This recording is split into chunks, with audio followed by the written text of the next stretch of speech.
A Bíblia acumulou e juntou os seus tesouros para esta última geração, assim diz o Senhor. Os seus tesouros para esta última geração. Todos os grandes acontecimentos e solenes realizações da história do Antigo Testamento estão se repetindo na igreja nesses últimos dias. Então, junho de 2021, né, essa última geração, o que será que Deus tem preparado para nós? Nós estamos aqui, importa que haja em todo mundo uma reforma no estudo da Bíblia, pois ela é agora mais necessária do que nunca. À medida que essa reforma progredir, efetuar-se-á a poderosa obra. Quando Deus declarou que sua palavra não voltaria para ele vazia, queria significar tudo quanto disse. Tá? Então, Silvino, nós, na sexta-feira, nos últimos 4 vídeos, tá, que foram publicados em abril e maio, estudamos o livro de Miqueias 4 e 5, Isaías 60 e 61. A vocação dos gentios, o grande plano que Deus tem para as pessoas de fora. Então, hoje nós vamos continuar, estamos curiosos e ansiosos para ver o que Deus tem preparado para nós. Amém. Nós vamos seguir a nossa análise dentro do mesmo tema, agora a partir do livro do profeta Amós. O livro do profeta Amós é um livro singular e é bastante relevante para os nossos dias, porque ele profetizou acerca de um fim iminente, assim como hoje estamos também vivendo em um período em que o fim é iminente. Então, eu acredito que é bastante interessante avaliar o panorama que Amós nos apresenta em seu livro, e certamente este vai ser o mesmo panorama que nos cerca hoje. Logo, então, as mesmas circunstâncias que ocorreram naqueles dias, que desencadearam o derramamento da chuva serôdia, serão as mesmas circunstâncias que atuarão também nesses últimos dias e certamente desencadearão a chuva serôdia. Amós viveu em que época e profetizou para quem? Amós foi um profeta que profetizou quase que exclusivamente para o Reino do Norte. Ele foi contemporâneo ao profeta Oséias. Antes da queda do Reino do Norte. Exatamente. Ele profetizou do ano 760 alguma coisa até ano 755. Quantos anos antes da queda? 755 para 722. Certo. 22, 23 anos. Uhum. Ele profetizou 22 ou 23 anos antes da queda de Israel. Que todos sabem, né, que Israel se dividiu em 2 nações em 931. Reino do Norte, 10 tribos. Reino do Sul, Judá e Efraim, capital Jerusalém. Norte, capital Samaria. Então Deus levantava profeta para essas 2 nações, profetas exclusivos para cada um, para cada nação. Mas em alguns momentos Deus levantava profetas que compartilhavam os seus trabalhos entre Sul e Norte. Amós, no caso, concentrou-se mais no seu foco no Reino do Norte. Ele profetizou num período interessante, que foi o período, até a irmã White fala, que depois de Salomão foi o período que Israel mais esteve próspero, durante o reinado de Jeroboão. Ou seja, a mensagem de Amós era uma utopia. Quando ele falava que Israel seria assolado, aquilo era uma loucura para as pessoas, porque Israel gozava de uma prosperidade financeira muito grande, territórios sendo expandidos, o poder militar de Israel era muito grande, de maneira que ninguém estava conseguindo mais combater contra Israel. E aí surge um homem, um boiadeiro, agricultor, separado dos corredores do saber daqueles dias de Israel, um agricultor. E Deus fala, agora vai para Israel e fala que eles vão cair. Fala que a estrutura vai ruir. Então, naqueles dias, a mensagem de Amós era uma utopia. Ninguém iria acreditar no que ele falava. Por exemplo, ele falou de fome. Eles podiam pensar, fome? Israel vai perecer de fome com toda a prosperidade que nós temos? Então, Israel olhou para o seu poder visível e rejeitou o poder a mensagem do profeta. Por quê? Porque a mensagem do profeta ia de encontro às circunstâncias reais. Não existia crise em Israel. Quando nós olhamos outros profetas, Ezequiel, Jeremias, mesmo Daniel, existia crise na nação, conflitos internos, ameaças e mesmo até cercos, mas diferentemente dos dias de Amós, não tinha nada disso. A nação estava próspera. E aí nós temos o ministério profético de Amós. Não tinha rumores, né, de aproximação dos assírios? Não, nada. Não tinha nada. E se alguém pensasse, já desistia antes de avançar em planos. Porque Jeroboão II era uma potência na liderança militar. Então ele conseguiu realmente trazer uma estrutura muito forte para Israel. Então, por exemplo, quando ele fala isso aqui, ó, capítulo 5, verso 2, isso aqui era loucura para eles. Capítulo 5, verso 2. A virgem de Israel caiu e não mais tornará a levantar-se. Desamparada está na sua terra, não há quem a levante. Ou isso daqui, capítulo 8, verso 2. E disse, que vês, Amós? E eu disse, um cesto de fruto de verão. Então o Senhor disse, chegou o fim sobre o meu povo Israel. Nunca mais passarei por meio deles. Ou isso daqui, na parte B do verso 9, e eu matarei a espada até o último deles. Nenhum deles de Israel conseguirá fugir, nenhum deles escapará.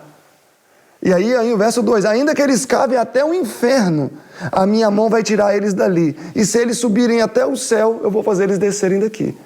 Então essa mensagem era tremendamente impopular. Eles olhavam para toda a prosperidade e segurança de Israel e diziam, é impossível esse reino ser abatido. Teoria de conspiração. É impossível. Então, vamos ter em mente esse contexto, porque a mensagem de Amós, nós precisamos entender que não foi uma mensagem fácil.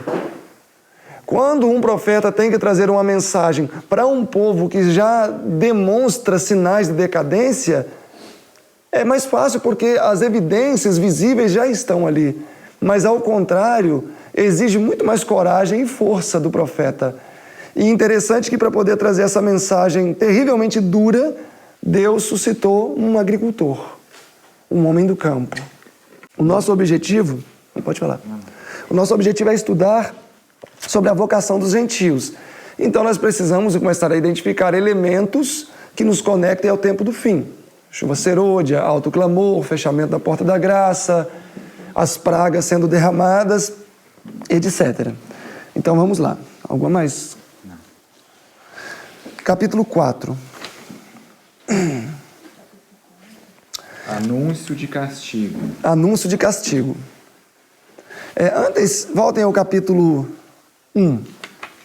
Ameaças contra diversas nações. O capítulo 1 e o capítulo 2, um detalhe, irmãos. Quando Deus traz um juízo contra seu povo, isso é importante termos em mente nos nossos estudos. Deus vai sempre mencionar, por exemplo, não precisa abrir mais 4, verso 10. Enviei a peste contra vós, à maneira do Egito. Deus sempre vai usar histórias do passado, Deus sempre vai usar histórias externas para ilustrar aquilo que Ele pretende fazer. Então ali Ele falou, olha, do mesmo jeito que eu fiz no Egito, eu vou fazer aqui com vocês. Só que lá, com uma diferença, lá os meus juízos foram direcionados contra os egípcios.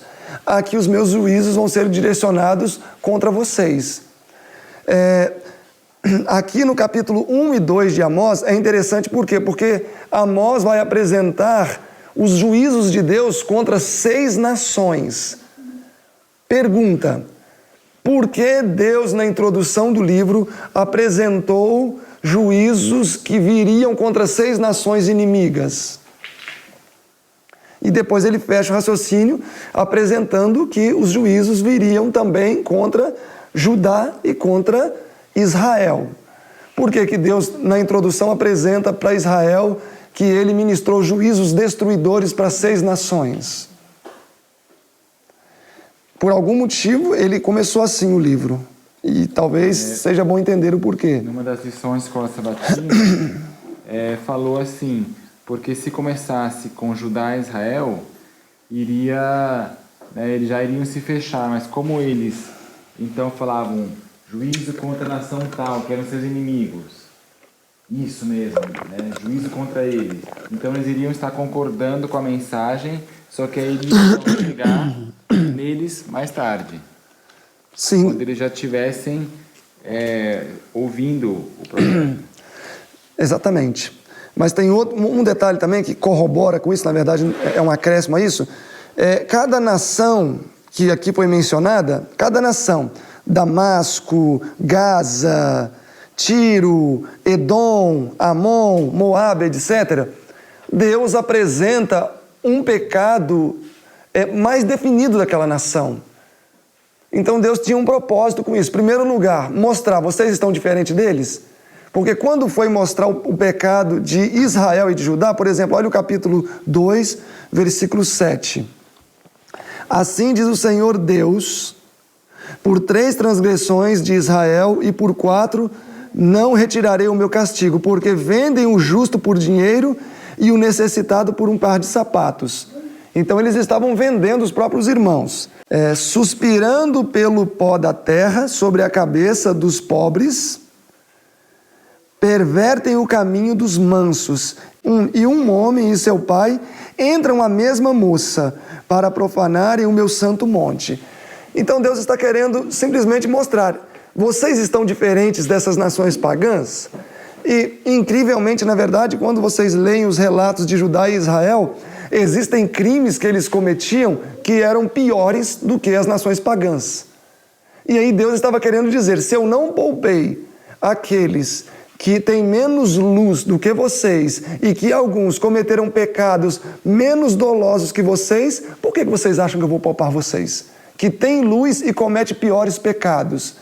Então Deus está aqui apresentando a veracidade de que aquilo que o profeta iria ministrar, as profecias que ele iria ministrar contra Israel, tão certamente se cumpririam quanto os juízos passados que foram ministrados contra outras nações se cumpriram.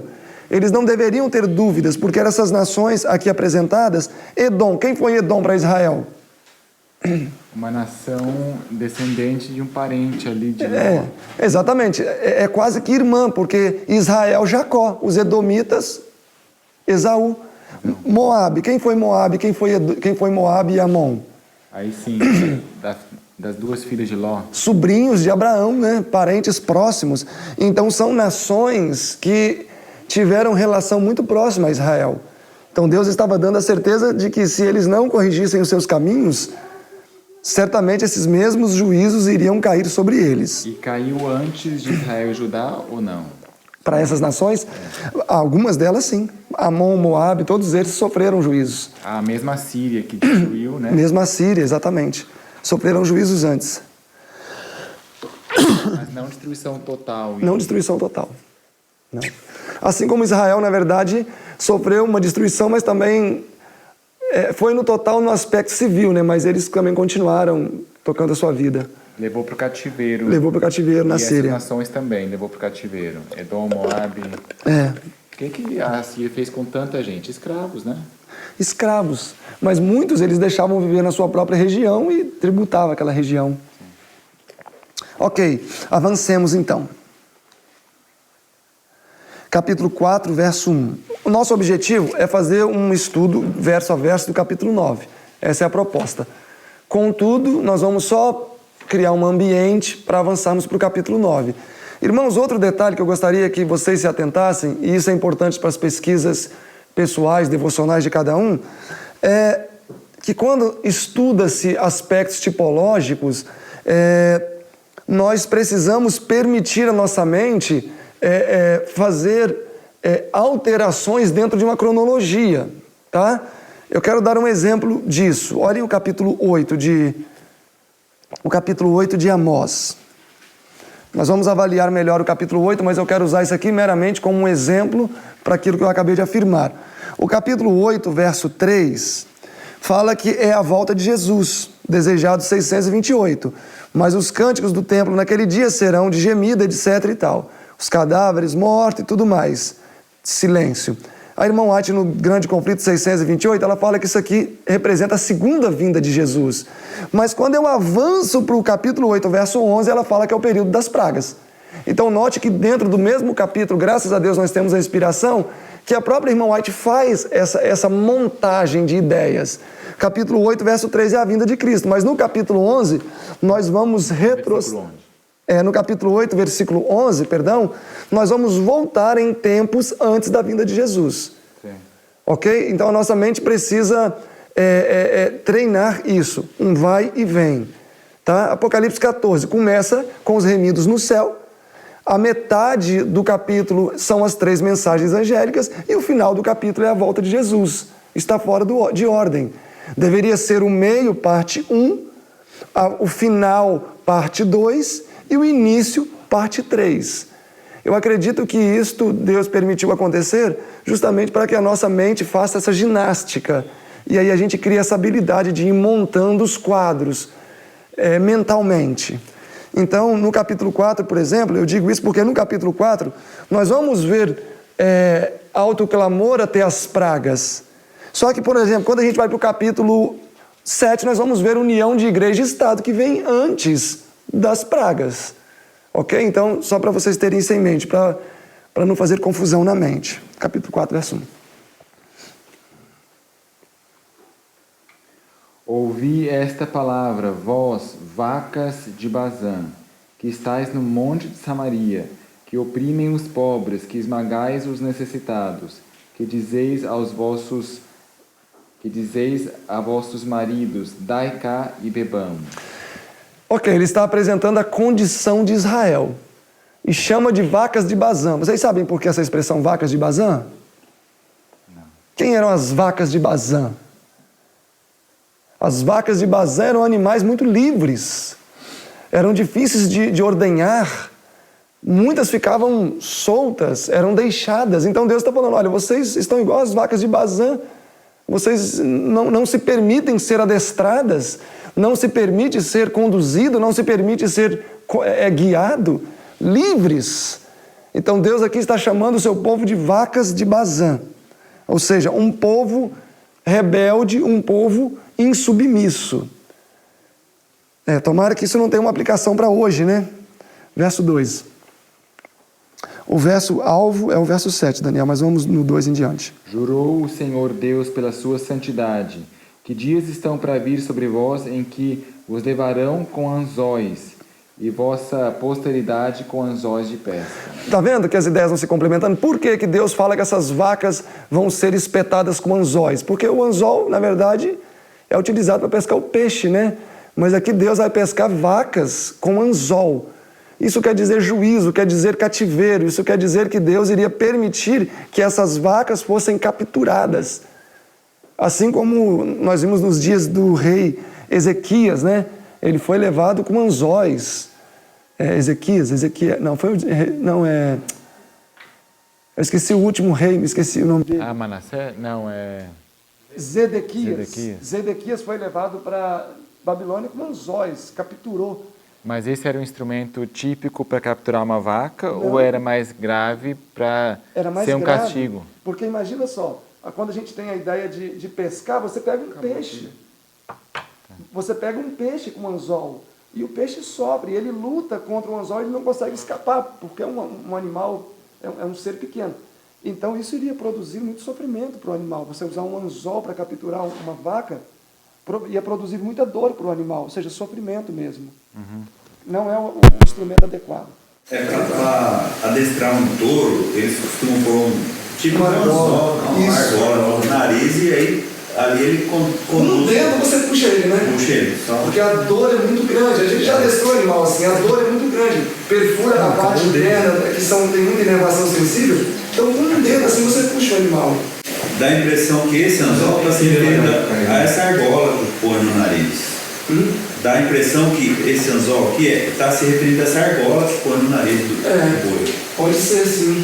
Pode ser. Pelo menos a finalidade é semelhante. A finalidade é a mesma, né? Que seria agora um adestramento à força e levando para cativeiro. Irmãos, enquanto ele fala ali, assim, um comentário que a gente está refletindo, a jactância, né?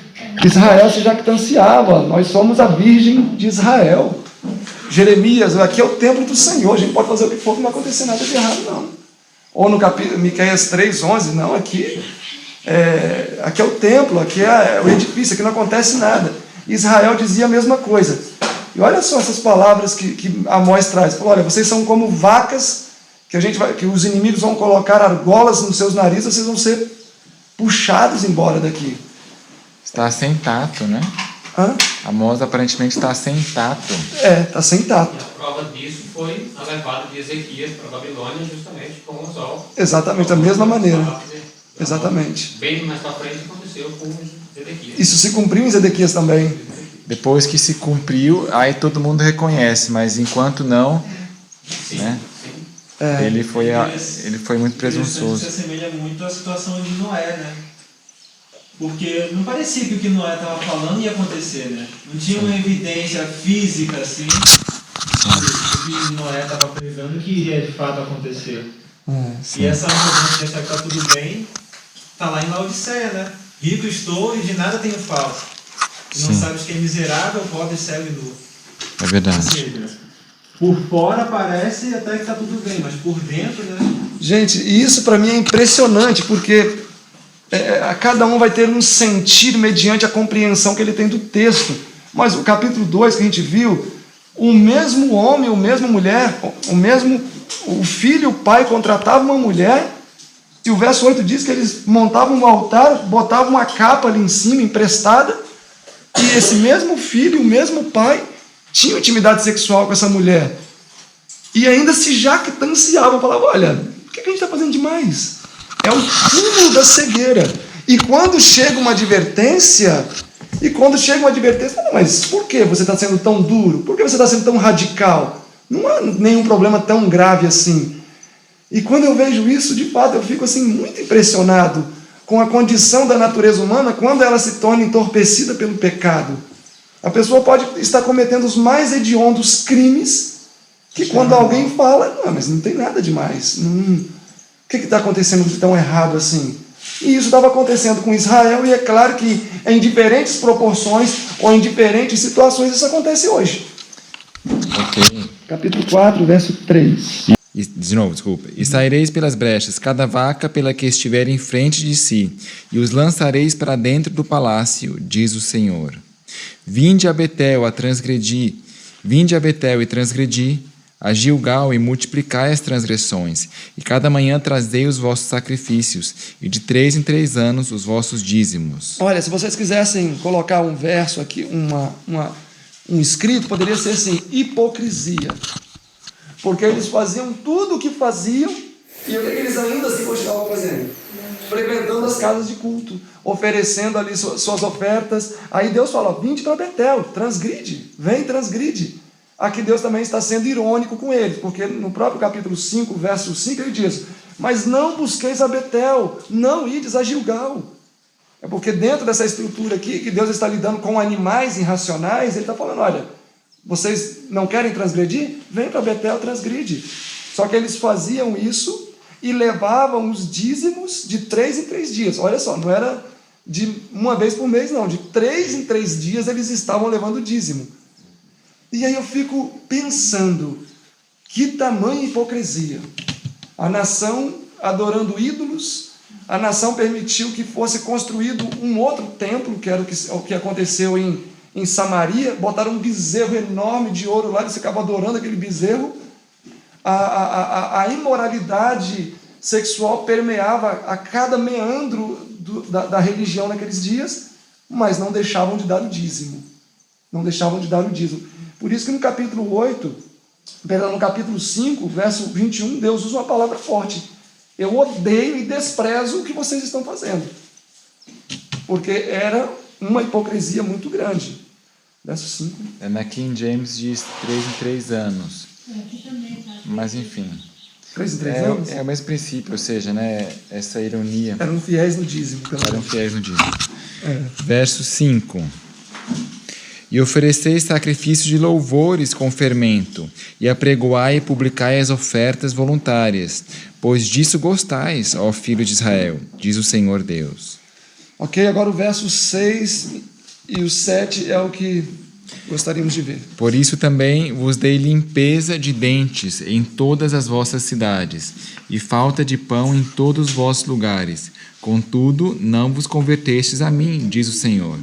Em outras palavras, quando a Bíblia diz falta de pão, limpeza de dentes, né? A Bíblia usa umas expressões interessantes, né? Limpeza de dente, porque quando a gente se alimenta, suja o dente. Aí, se você vê isso aqui, é o que realmente se cumpriu aqui no capítulo 8. Eis que lhe dei limpeza de dentes. É no sentido espiritual. É claro que isso aqui teve um cumprimento literal também, porque houve um momento, segundo Reis capítulo 6, vai falar que Samaria foi cercada, que diz que o povo não tinha nem o que comer mais, começaram a comer cocô de pombo. Compravam cocô de pombo por altos preços. E aí depois começaram a comprar até cabeça de jumento, porque era a parte talvez mais barata. E aí acabou todos esses artigos. E então começaram a comer os próprios filhos. Isso se cumpriu lá em Samaria. Mas essa fome, essa limpeza de dentes aqui, do verso 6, na verdade, se cumpriu aqui, 8, verso 11. Eis que vem dias, diz o Senhor Deus, em que enviarei uma fome sobre a terra. Não fome de pão, não sede de água, mas de ouvir a palavra. Por quê? Porque eles mandaram o profeta embora. O capítulo 7,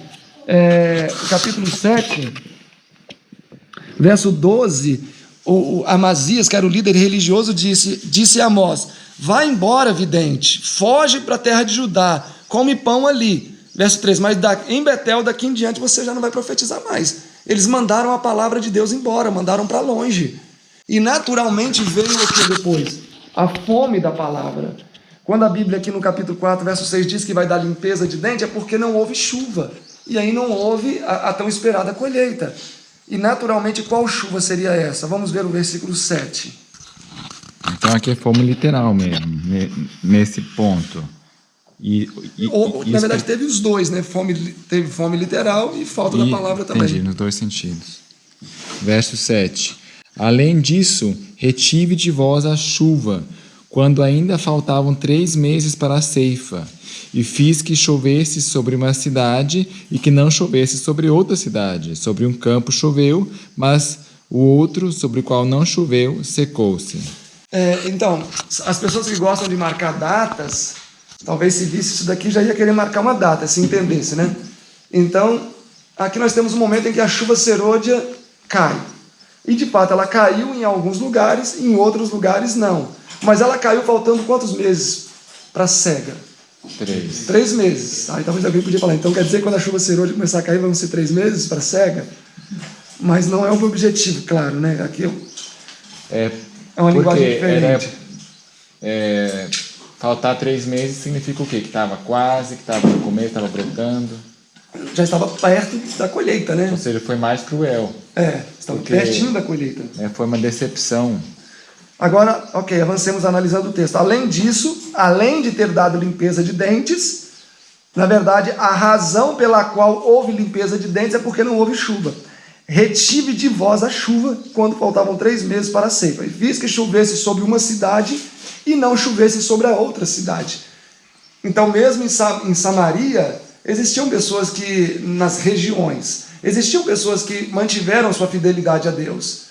Tanto que tem um texto que eu não vou lembrar onde está, mas que está no Patriarcas, no Profetas e Reis, aí Noé fala que existiam famílias que se mantiveram fiéis ao Deus Altíssimo, mesmo nesse cenário de grande corrupção. E aí nós vamos ver, na verdade, no capítulo 4, verso 8, uma descrição em linguagem diferente no capítulo 8, verso 11. É a mesma coisa, só com uma linguagem diferente. Olhem o verso 8 do capítulo 4. Então, enquanto eles processam aqui, irmãos, então eu quero que todos percebam que são ideias coerentes baseadas no texto, né? Talvez, não sei se todos concordariam, mas são ideias até coerentes baseadas no texto, mas que lança uma nova luz para as nossas leituras com um pouco mais de ânimo. Porque realmente, você começa a ler isso daqui sem ter um entendimento mais apropriado, certamente vai vir o desânimo. Por quê? Porque nós vamos começar só a aplicar. Ouvir essas palavras, vaca de Bazã, você vai pensar quem é vaca de Bazã, vai pensar que é um gado, um vizinho que está invadindo seu terreno, e por aí vai. Então é importante estudarmos, tendo esse fiéis, tendo essa visão, que isso vai nos fazer ter um pouco mais de ânimo para estudar as Escrituras e nos demorar. Por exemplo, eu conversei um pouco com o Kleber ontem, Kleberson, sobre esse método de estudo, e aí, à tarde, eu cheguei no sofá e ele já estava lá estudando. Assim, ele achou interessante e ele se interteu lá que ele... Então, realmente, isso desperta um pouco mais. Nossa, que interessante, o que eu vou encontrar aqui? Qual pérola de grande valor eu vou extrair? Avancemos. Então, o capítulo, e essa estrutura que a gente está vendo aqui é importante para os estudos de vocês, por quê? Porque talvez demandaria muito tempo para vocês chegarem a esta conclusão de ver essa estrutura. E aí agora vocês podem ver com mais facilidade e avaliar os blocos, pode dividir em casa, Amós 4, 1 a tanto isso, verso tanto a tanto isso, versículos 7 e 8, 6 e 7 alto clamor, versículo 8 e tal, fechamento da porta da graça, etc., a vinda de Jesus, e aí vocês vão analisando os blocos e mais detalhes vão saltar disso daí.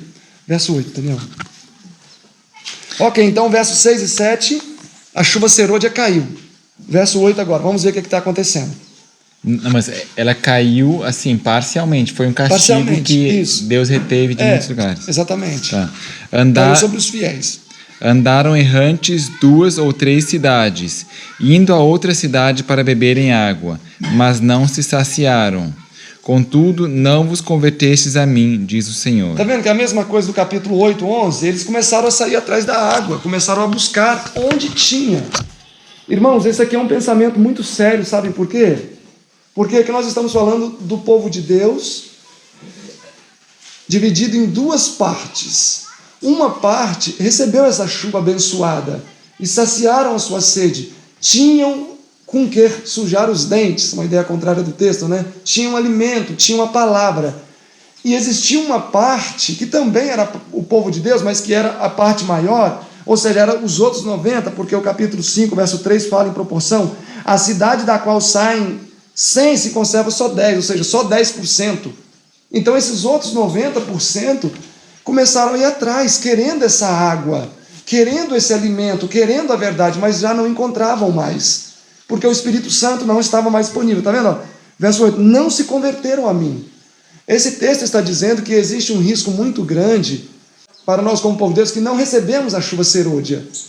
Nós não vamos conseguir mais receber. Na verdade, tem um texto que eu acho muito forte, que o irmão White fala nesse livro aqui, ó, no Materiais, volume 2, na página 203, que diz assim, ó, a terra deve ser iluminada com a glória de Deus, com a sua glória, nós sabemos, Apocalipse 18, verso 1, e se vos mantiverdes onde estáis hoje, fazendo frente a essa luz, podeis tão rapidamente dizer que esta manifestação do Espírito de Deus, na verdade, vai ser a manifestação do Espírito do diabo.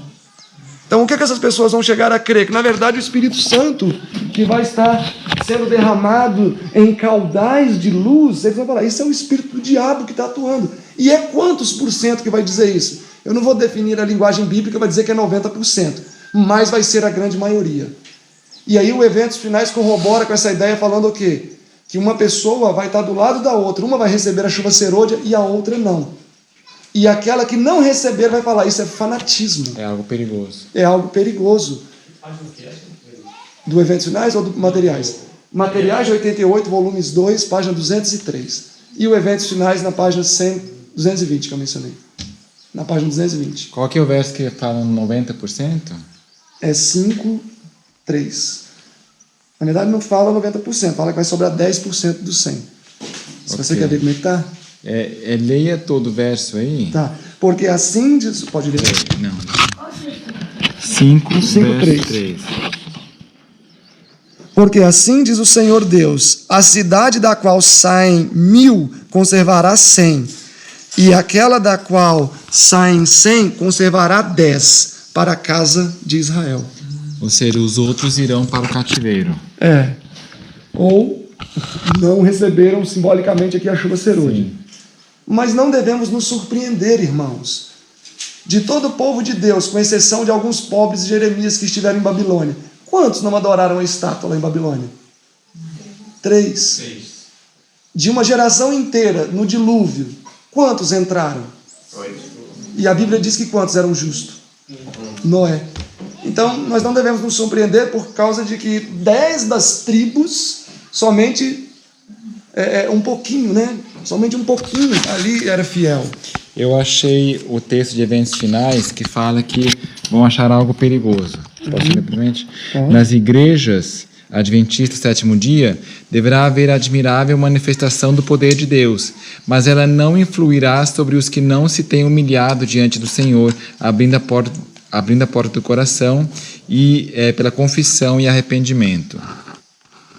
Na manifestação desse poder que ilumina a terra com a glória de Deus, eles só verão alguma coisa em sua cegueira, consideram perigosa, alguma coisa que despertará os seus receios e se disporão a resistir-lhe. Visto que o Senhor não age de acordo com as suas ideias e expectativas, eles combaterão a obra. E aí dizem, por que a gente não reconheceria estando muito tempo na obra? Precisamos ser muito cautelosos antes de condenar qualquer coisa. Próximo parágrafo? Não, próximo parágrafo mesmo. Tá. Só da segunda. A mensagem do terceiro anjo não será compreendida, e a luz que iluminará a terra com sua glória será chamada de falsa luz pelos que recusam andar em sua glória progressiva. Eles vão chamar de falsa luz, e olha isso aqui, ó. Muitos do que ouvem, fala que até os pastores vão falar para eles não aceitarem isso. Muitos dos que ouvem a mensagem, o maior número deles, não darão crédito à solene advertência. Muitos serão achados desleais aos mandamentos de Deus, que são uma prova do caráter. Os servos de Deus serão chamados entusiastas. Os ministros aconselharão o povo a não os ouvirem. Tá vendo? Os próprios ministros vão falar para o povo não ouvir que aquilo ali é falso. Irmãos, isso não é para poder a gente agora pegar uma espada e sair por aí desferindo golpes, mas é só para a gente também não nutrir uma falsa expectativa e tampouco não sermos pegos de surpresa, porque a palavra diz que, na verdade, os nossos maiores inimigos são os de nossa própria casa, são aqueles que estão próximos a nós. Avancemos? Avancemos. Ok, então vejam que coisa maravilhosa. Eu sei que todos vocês conhecem, são assuntos conhecidos por nós, mas aqui estão as provas bíblicas, né? Capítulo 4, 6 e 7, alto clamor. Capítulo 8, a grande massa do povo de Deus não recebe a chuva e agora querem a chuva, querem os benefícios, mas eles não vão conseguir mais os benefícios. E aí vai vir o verso 9. O verso 9 e 10 são as pragas sendo derramadas. Feri-vos com crestamento e ferrugem, quando vossas hortas e vossas vinhas e vossas figueiras e vossas oliveiras se multiplicaram. Foi devorada pela locusta, contudo não vos convertestes a mim, diz o Senhor. Esse texto, a minha está, feri-vos com queimadura. E uma das pragas, justamente, lá do Apocalipse, são feridas, né? Ok, vem o verso 10 ainda e a gente analisa melhor o verso 9. Amós 5, verso 10. Perdão, 4, verso 10. Desculpa, né? 4, verso 10. Enviei a peste contra vós, à maneira do Egito. Ok, rapidinho. Nós já nos conectamos ao que aqui agora? As pragas que foram derramadas no Egito. Ok, pode concluir. Vossos mancebos matei à espada, e os vossos cavalos deixei levar presos, e o fedor do vosso arraial fiz subir aos vossos narizes. Contudo, não vos convertestes a mim, diz o Senhor. Exatamente. Verso 9 e 10 são pragas caindo. Eu quero dar uma analisada ainda no verso 9, mas eu quero dar uma dica de estudo para vocês. É quando as conexões linguísticas que expressam a mesma ideia de um texto, você conecta com outro texto onde existe um suporte mais claro, ok? Por exemplo, a irmã White não comenta o verso 11, perdão, a irmã White não comenta que o capítulo 4, verso 10, são as pragas, mas pelo contexto a gente consegue enxergar isso, né? A peste do Egito, etc., o mau cheiro, animais mortos, pessoas insepultas, etc. Agora, se você for ao capítulo 8, verso 3. Capítulo 8, verso 3. Isso, vocês vão perceber que no capítulo 8, verso 3, apresenta a mesma linguagem do capítulo 4, verso 10. É uma dica de observação para vocês, tá? Porque quando lemos a Bíblia, precisamos usar esse recurso, observação. O 4, verso 10, representa as mesmas ideias, e o 8, verso 3, também. A diferença é que o capítulo 8, verso 3, no grande conflito 628, a irmã White fala que são as pragas. Ou seja, lá no finalzinho, na volta de Cristo, já as últimas pragas, a vinda de Cristo. Então nós já sabemos que aqui de fato é isso. e a linguagem se entrelaça. Pode ler. E as músicas do templo serão gritos de dor naquele dia, diz o Senhor Deus. Haverá muitos cadáveres em cada lugar, os lançarão fora em silêncio. Mortes, cadáveres. Voltem ao capítulo 4. Ok. Feri-vos-ei com queimadura e com ferrugem. Essa linguagem, ela já foi expressa em outro lugar na Bíblia, dentro de uma mesma conotação de tempo do fim. E isso que eu acho maravilhoso, quando nós conectamos os assuntos nos diferentes lugares da Bíblia, que nós vamos perceber que Deus sempre trabalha com essa estrutura maravilhosa. E quando você vê em outros lugares nas Escrituras, queimadura, ferrugem, pulgões, etc., vocês vão perceber, Joel, talvez alguns até estão pensando em Joel já, mas vocês vão ver que sempre esses textos estão dentro de uma mesma estrutura, mesmo em outros lugares. E aí eu fico impressionado, e realmente não tem como dizer que a Bíblia não foi inspirada, porque como alguém iria confeccionar um livro com tanta complexidade? A palavra ferrugem aqui, nós vamos ver já alguma coisa assim, você fala a queimadura, né? Ali estava ferrugem, mas queimadura. Como que uma pessoa conseguiu escrever aquilo centenas ou milhares de anos antes ou depois e conseguiu colocar dentro de um mesmo contexto, mas talvez com palavras diferentes, um contexto com palavras diferentes? Deixem aberto aqui, olhem em Deuteronômio 28. Nós vamos ver que Moisés já havia falado sobre isso. Deuteronômio 28. Todos estão lá?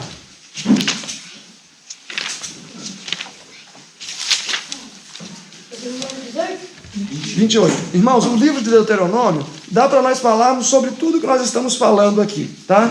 É um livro completo também. Fala sobre a chuva serôdia, fala sobre praga, fala sobre tudo. Olhem, por exemplo, Deuteronômio 32, rapidinho, que está aí do lado. Deuteronômio 32.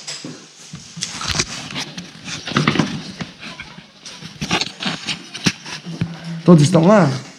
Deuteronômio 32, verso 1, ó. Inclina os teus ouvidos, ó céus, e falai, e ouça a terra as palavras da minha boca.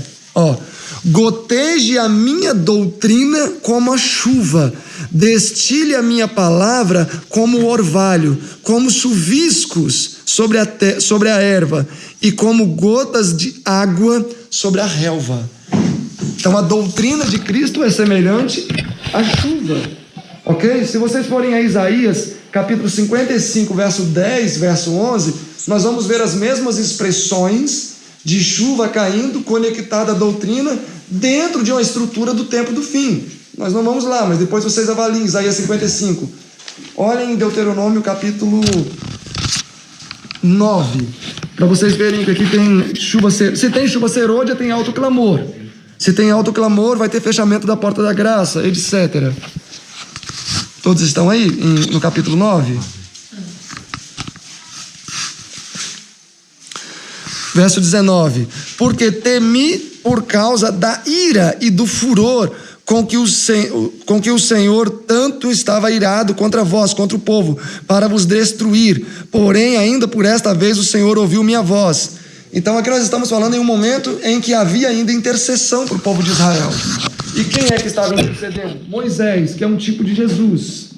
Aliás, só um detalhe, quando a palavra está em itálico, quer dizer que não tem no original, é uma conjunção para entender melhor, né? Exatamente. É um bom recurso. Aí se vocês forem, por exemplo, no capítulo 9 ainda, também em Taberá, em Massa, em Quibrote, verso 22. Ataava, que nome diferente. Quando também o Senhor nos enviou a Cádiz Barneia, dizendo, tá vendo? Números 13, né? Nós já nos conectamos aqui a qual experiência nos nossos dias? Enviou 12 a Cádiz Barneia. De Cádiz Barneia, qual experiência nós estamos vendo aqui? Minneapolis. Lembram de Minneapolis? Os dois jovens, tá vendo? Vai conectando tudo. Mas eles foram rebeldes, ó, fostes rebeldes ao mandato do Senhor, não obedeceram a sua voz. E por aí vai. Então vocês vão perceber que existe um conluio ou uma união de todos os textos e todas as ideias. Deuteronômio 28. Irmãos, é que é tudo tão interessante, tudo tão importante. Todos estão lá? Capítulo 28 de Deuteronômio? Tudo o que nós estamos vendo está aqui em Deuteronômio 28. Ó. 28, 12. O Senhor te abrirá o seu bom tesouro, o céu, para dar o quê? Chuva à terra no seu tempo e para abençoar toda a obra de suas mãos. E emprestarás a muitas nações, porém tu não tomarás emprestado. Nós estamos falando aqui que o Senhor vai abrir os ricos tesouros do céu, a chuva serôdia que vai cair. E aí, se você for ir lendo o capítulo todo, nós vamos ver a cronologia aqui, ó. O capítulo 28, verso 12. O Senhor dará por chuva sobre a tua terra pó e poeira. O que Deus vai dar para seu povo aqui? Pó e poeira. Por quê? Porque eles foram rebeldes. Eles praticaram iniquidades. E é por isso que o verso 21 diz: o Senhor fará pegar em ti a pestilência. Aqui já são as pragas. Até que te consuma da terra a que há de possuir, a que passas a possuir. O Senhor te ferirá com... Eu botei até aqui essa palavra aqui, ó. Tísica é, na verdade, tuberculose. E com febre e com inflamações. Vocês se lembram qual praga que eram as inflamações, as feridas? Lá nas cobras? Não, as pragas lá do final. Qual praga que era? As úlceras, as feridas. É a primeira praga, o sol inflamando as pessoas. E, ó, olha só que coisa linda, ó. E com o calor ardente, tá vendo que é a primeira praga?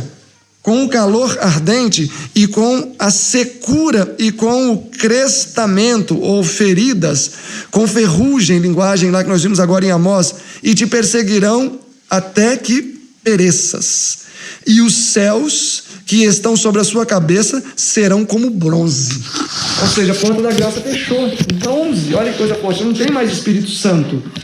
E aí você vai vendo que coisa maravilhosa. Os outros versos vão tudo falar sobre isso.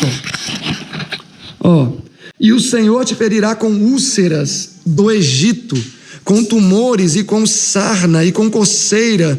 O Senhor te ferirá com loucura, com cegueira e com pasmos de coração. São pragas caindo. E apalpará ao meio-dia como o cego apalpa na escuridão. Aqui você já se conecta a Isaías 59, verso 10. Que na 59, verso 16 diz: e maravilhei-me quando vi que não havia um intercessor. E o verso 10 diz: e andam apalpando como cegos. Lamentações 4 diz também: pois nós estamos como cegos. Joel também diz que estamos como cegos. Sofonias 1 também diz que apalparão as paredes como cegos. Tudo numa conotação de alto clamor. Desposar-te-ás com uma mulher, porém outro homem vai dormir com ela. Aí começa os conflitos na família. Mas por que alto clamor? Isso é tudo castigo. Não, isso aqui não é alto clamor, não. É praga, são as pragas. O alto clamor ou a chuva só cai aqui. Aí o céu é como bronze, aí são pragas. Fechou a porta da graça. Ok. Tá bom, então nos encontramos daqui 2 semanas aqui no YouTube na continuação do estudo de Amós.